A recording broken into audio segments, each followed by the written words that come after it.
অন্তর্কোন্দলে জড়িয়ে পড়েছে ইসরায়েলিরা। এতে দেশটির ভেতর ভাঙন শুরু হয়েছে। নিজেদের মধ্যে এই বিবাদের কারণে ইসরায়েলি প্রধানমন্ত্রী বেনিয়ামিন নেতানিয়াহুর সরকারে বিশৃঙ্খলা দেখা দিয়েছে। তার সরকারের গুরুত্বপূর্ণ একজন মন্ত্রী হঠাৎ করে পদত্যাগ করেছেন। একটি চিঠি লিখে অর্থমন্ত্রীর পদ থেকে বেজালেল স্মোট্রিচ ইস্তফা দেওয়ায় ইসরায়েলের ভেতরকার ভঙ্গুর অবস্থা আবারও প্রকাশ্যে এসেছে। স্মোট্রিচের পদত্যাগের বিষয়টি নিয়ে সোমবারই মুখ খোলেন তার একজন মুখপাত্র। সম্প্রতি ন্যাশনালিস্ট রিলিজিয়াস জুইশ পাওয়ার পার্টির প্রধান ইতামার বেন গাভির ফের নেতানিয়াহুর মন্ত্রিসভায় যোগ দিয়েছেন। শুধু যোগ দিয়েই ক্ষান্ত হননি তিনি, মন্ত্রিসভায় তার দল থেকে আরও পদ বাগিয়ে নেওয়ার তোড়জোড় শুরু করেছেন বেন গাভির, আর তাতেই চটে গিয়ে পদত্যাগ করেছেন স্মোট্রিচ।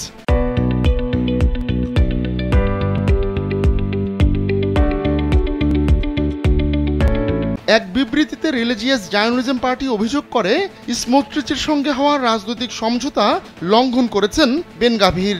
ওই সমঝোতায় তৃতীয় আরেকটি পক্ষও ছিল, আর সেই পক্ষটি হচ্ছে নেতানিয়াহুর ক্ষমতাসীন দল লিকুদ পার্টি। মন্ত্রিসভার নিয়োগ এবং বিভিন্ন নীতি নিয়ে সাম্প্রতিক মাসগুলোতে চরম ডানপন্থী এই জোট সরকারের ভেতর বিরোধ সর্বোচ্চ পর্যায়ে পৌঁছেছে।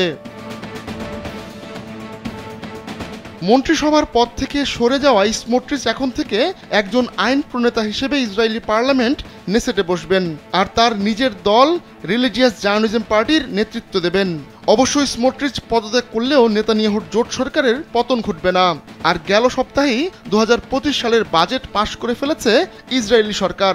সেক্ষেত্রে প্রাথমিক ধাক্কাটাও সামলে নিতে পারবেন নেতানিয়াহু।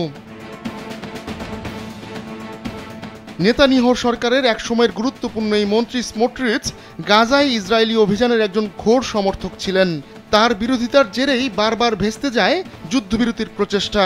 ফিলিস্তিনি যোদ্ধাদের সঙ্গে কোনো যুদ্ধবিরতি হলে নেতানিয়াহু সরকারের পতন ঘটিয়ে দেওয়ার মতো হুঁশিয়ারি দিয়েছিলেন তিনি। এছাড়া অধিকৃত পশ্চিম তীরকে ইসরায়েলের সঙ্গে সংযুক্তির মতো পরিকল্পনা পেশ করেছিলেন স্মোট্রিচ। চরম ডানপন্থী এই রাজনীতিকের দৃষ্টি পশ্চিম তীরের বাইরে গাজায়ও ছিল। অধিকৃত গাজাকে ইসরায়েলের সঙ্গে যুক্ত করার কথাও বলেছিলেন তিনি।